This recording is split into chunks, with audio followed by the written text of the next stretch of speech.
What's up YouTube, Derbador the Weldor here. I know it has been a long time since I made a video. Some of y'all are probably thinking I was probably dead or something like that. But finally coming at you with a new video here. And this is basically by viewer request. This is the things I personally think you need to have before you start a welding business. And what do I mean by starting a welding business? Well, it's a list of items I think you should have before you start putting ads out for welding. Alright, so I got a few items here on this list. We'll go over them and things like that, and I'll explain them a little bit more and whatnot and go into some detail on the items. Now, not all of these are necessary. Yes, there are 100 bazillion million things you should, in quotation, should have before you start a welding business. I mean, they're going to tell you a whole bunch of stuff. You need to have this, and this. That's fine. It's a big, long list, but I'm going to kind of break it down into some the simple items that are the things I would have on hand before I put out ads saying I was welding. All right. So here we go. Before we get too far, guys, we'll have a little truck update. New bumper on the truck right here. Check that out. Custom bumper. Got a new grill in here, the nice chrome grill, brand new grill. The 350, the headache rack is gone. Thank God, headache rack is gone. I got all the parts to do the brakes. I just haven't had time to do the brakes yet. So the 350 is not this big pressing project, but I'm gonna get to it. Hopefully it'll be done by October. If not, oh well, whatever. The blue truck. The blue truck ain't going nowhere soon, and I also have the gray 89 F-150, so the red F-350 is not pressing. So, the first item on my list, I know it seems crazy, but bear with me. It's just the first thing that came to mind is stuff I would want to have before I started my own welding business. That is chop saw. This is my DeWalt chop saw. It can be a cold cut carbide or an abrasive like this. This thing right here lives outside. This thing has been living outside for 3 years. I don't need to do a review to tell you how good it is. I can just tell you this has done just about every single project in the last 3 years, and it lives outside. So there you go. Review done. All I've ever had to do to its maintenance is replace brushes, which it was about time it needed brushes anyway. There you go. Chop saw. You don't have to go crazy. You don't have to get a DeWalt. You can get a rigid or one of those that's a little bit cheaper. But a 14-inch chop saw is definitely a must, whether you decide to spend more money and go cold cut carbide, or you decide to just stick with the standard old abrasive. Either one will work. I believe it is a must-have before you start your business. Everything I'm saying is personal opinion, guys, so don't take it as word. This is just personal opinion. Number 2 on the list, I know a lot of people are wondering, why is this number 2? Well, it's the order I wrote it in. I wrote this list right off the top of my head. Number 2, welding machine. I just cannot emphasize how I believe a multi-process machine is the way to go for buying welding machines. I mean, it doesn't have to be a stick MIG multi-process. You definitely don't want to get a machine that's really stuck in one process. This gets used so much, especially your first machine. I made the mistake of getting the Millermatic 211 as my first welding machine, and it was good because I could MIG weld, and it was, but I couldn't stick weld, and there were times I needed to stick weld and I couldn't. So that sucked. So I got this instead, and I wish this was my first welding machine. So guys, preferably for your multi-process, a stick MIG. But if you're going to be doing more delicate work, maybe a stick TIG, AC/DC. There are plenty of good options out there. AHP, Everlast. You can even get the Lincoln one that's this same size, the Square TIG 200. There are good options out there for multi-process machines now. Like, just starting off, I would, do your research, and pick. I would definitely not say that this little Hobart right here, my little Handler 100, is much of a starter machine. It's a hobbyist machine, and you're not going to be doing industrial work off of it. It's fun. It has its place. I'm not saying there's anything wrong with it. I love this little machine. It's great for just farting around and kind of ha around in the shop and tacking stuff together and welding, you know, crap stuff together. But it's not the front line of what I'm going to be doing for my business, if that makes sense. This is not my front line machine to be doing all my welding work off of. Absolutely not. But it's not a terrible machine. All right, I'm not saying it's bad. It's just you need something big.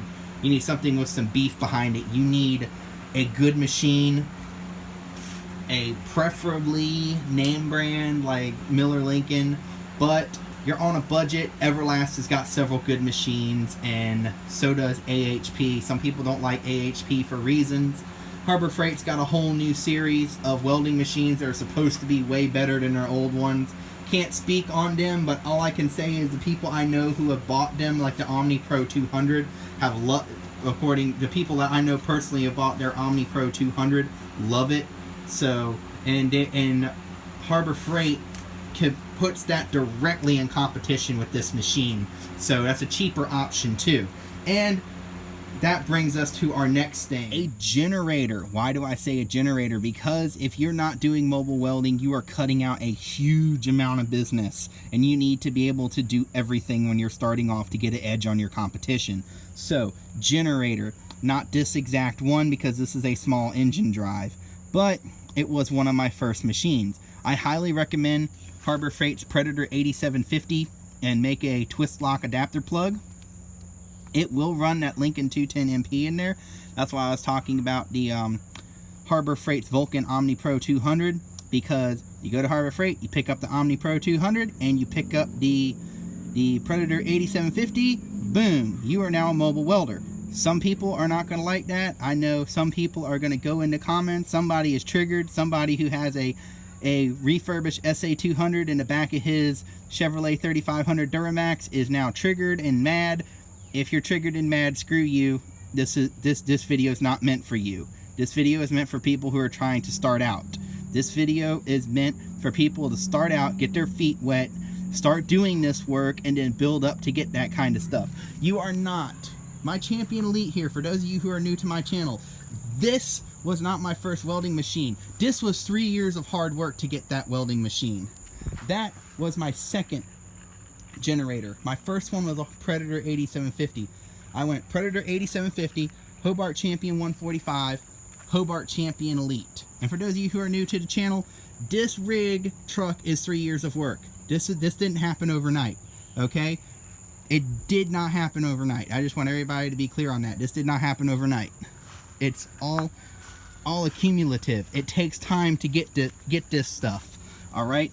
So yeah, even a good Generac generator, you know, just a good about 8,000 watt generator, surge watts, will do you good. About 7,500 running will run just about any inverter welding machine. Make sure it has a clean sine wave, and there's a certain energy doodah. You have to make sure it's certified for clean energy, so don't blow up your welding machine. But most of the welding machines now will actually, if the electricity coming from your generator is out of control, it shuts off. It'll trip their little breaker or whatever in it, and it'll keep you from frying your machine. But like I said, I used that Predator 8750 for the longest time. Never had a problem with it. Reason I don't have it now is because somebody stole it. Sad, I know. Frowny face. Oh, man. Next is grinders. I definitely believe you need to have at least 2 grinders on hand in your truck at all times, or in your shop. You need to have a 7-inch grinder, and I don't have it sitting up here, and a 4-inch grinder. Why? 7-inch grinder is great for gouging if you don't have a torch set up yet, or you don't have a arc gouging set yet. It's great for cutting a lot of stuff because it's big, it's got more oomph behind it. These are the cutting blades on it right now. You know, you can use this for cutting, like I just cut this expanded sheet. You can cut sheet like this. I did use this saw, but this will work just as well in a different way. That's something for another time. That's a story for another time. It does. And then for all your small stuff, you're going to want that 4.5-inch grinder for all your small stuff. And the reason I say the 7 and the 4.5 inches, these are the 2 most common types out there. And this one right here this isn't the heaviest one DeWalt has, which I kind of like. It's, you know, just about as heavy as I like to carry around. I really don't want a 7-inch grinder that's bigger than this, because then it gets so heavy it's just monstrous to move, and then you have to grind something overhead and you can't do it. So this right here, this one is just absolutely perfect. I don't even think the DeWalt sticker, there it is. For those of you who are looking for this exact one, DW840 7-inch grinder. This is the one right here. It's a tough little grinder. I've had this for about 2 years now, and it has been through hell. So it's definitely good. It'll cut sheet, plate, whole 9 yards all day long. Next thing, an assortment of clamps of various types is basically needed. Like, I got this angle clamp, I got these tong clamps, I got some sheet metal clamps, I got the regular clamps, I got F clamps, I got C clamps in here. I got all sorts of clamps sitting in the truck here. You need clamps. I mean, you know, start collecting clamps. Every time you go to Lowe's, buy a clamp. You know, just grab a $10, $15 clamp. If you start doing that, it'll pay off in the long run. I'm going to tell you right now, guys, don't get cheap clamps. Cheap clamps are just terrible. Spend a little bit extra money on some Irwins or something around that grade, and you'll be way happier in the long run. Next thing, your PPE, your safety glasses, your earplugs, your hard hat, your vest, things like that.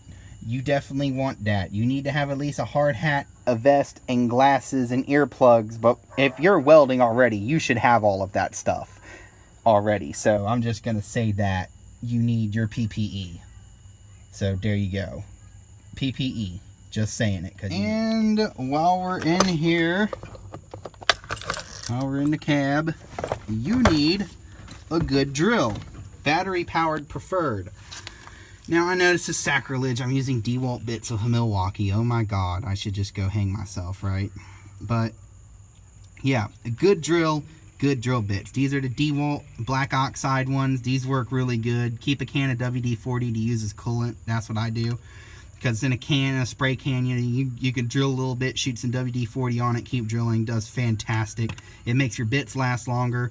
So yeah, a good drill doesn't have to be a Milwaukee. It could be a DeWalt or a Makita. You know, something that you know will do a good job and handle drilling through a lot of steel. I mean, I was drilling through 1/2-inch steel with this, and this ain't even the brushless kind, guys. This is just the standard one.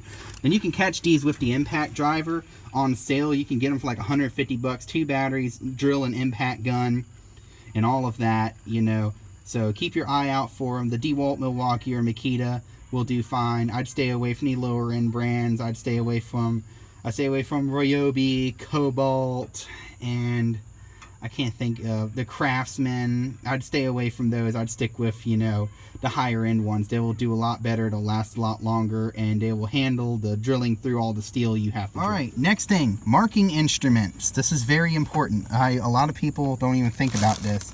Marking instruments. I have all sorts of marking instruments. I have paint markers, markers.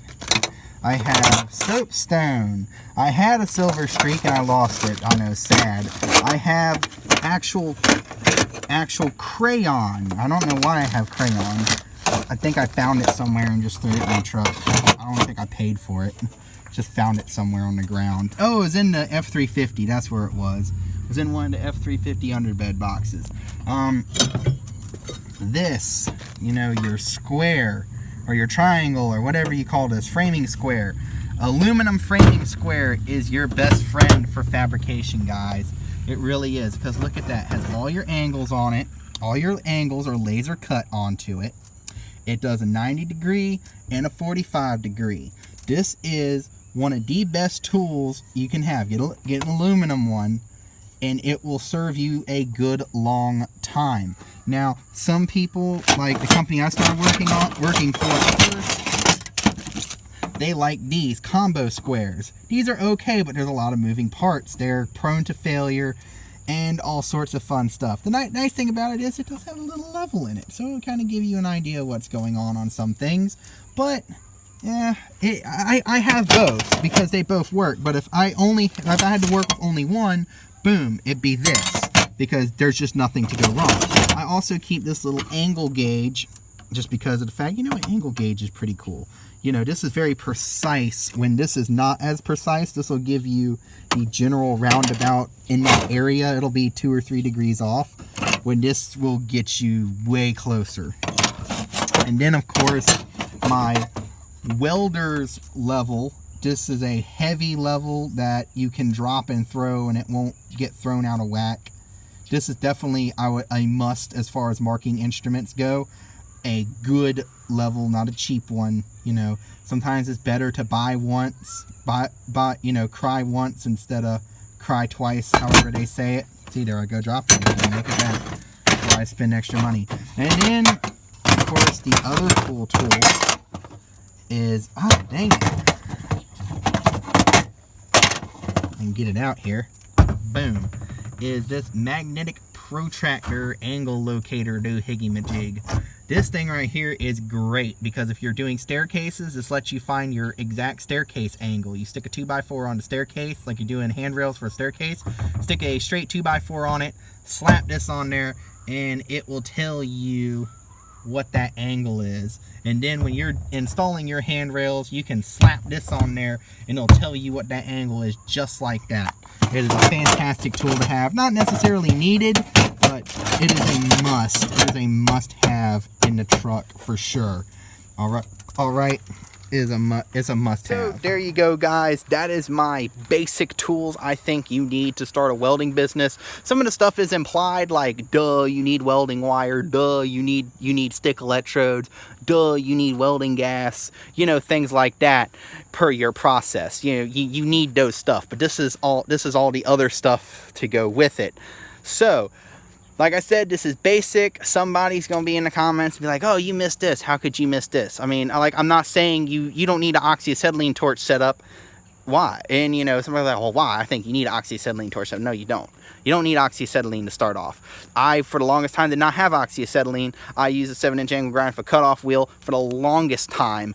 I'm glad I have it now. That would be something you should put your money towards, but you don't need it for your first couple jobs unless you do need it for your first couple jobs, and then yeah, go get it. But if you're just collecting up stuff to start, I wouldn't stress it. I honestly wouldn't stress your oxyacetylene. I mean, you know, you can get little bottles of CO2 and C25, you know, for about $100 bucks. You can get a little bottle to get you by. And what I do is my bottles, I start off with the little ones, the little 40 cubic foot, and I work my way up as I need it to the big size. Like start off a 40 cubic foot of argon, start doing a lot of MIG welding, aluminum and TIG welding stuff, and it started to go up as much I need it. So I would trade into 40. I'd say I want to trade this 40 in. Now I want to get an 80 cubic foot, and then I change the 80 out a couple times, be like, I want to change this 80 in for 160, and you pay the difference. You trade up as you go along. So, and I did that with several CO2 bottles. I traded my way up. Now I got 2 160 CO2s, a 160 of argon, a 40 of C25, and a 40 of trimix for stainless. And these get exchanged up as I use them up to the bigger sizes. Like I start using a bunch of trimix for a lot of stainless MIG welding, it's eventually going to wind up being a 160. Do I see that in the future? No, but you know, that's why I have a 40 cubic foot instead. All right, so thank you guys for watching.